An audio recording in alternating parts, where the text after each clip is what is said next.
कि अल्लाह ताला ने मुझे उन खुशकिस्मतों में से बनाया है जो हमेशा ही दूसरों को कुछ देने या हेल्प करने के वक्त अपना भी हिस्सा डालते हैं।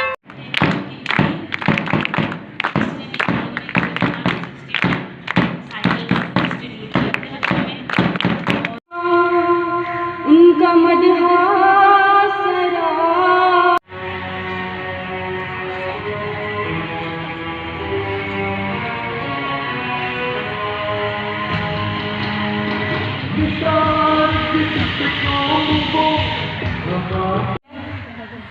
बेदारी काफ़ी सालों से 1996 से 1996 से काम कर रही है। बेदारी का जो टोटल काम है वो ख़वातीन के हकूक़ पे है, ख़वातीन की एम्पावरमेंट पे है।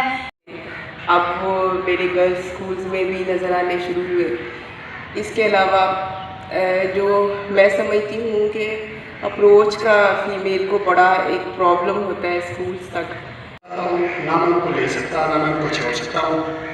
उसको मैंने बोला कि मैं बेटा आपको साइकिल लेके देता हूँ क्योंकि बेदार वाले आए हैं और अपना तो ये मैंने थोड़ा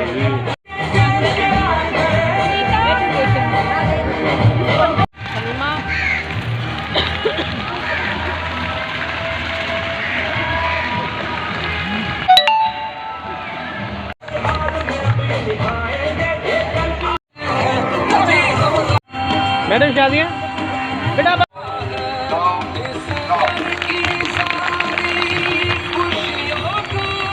चले बेटा तो ये मैडम थोड़ा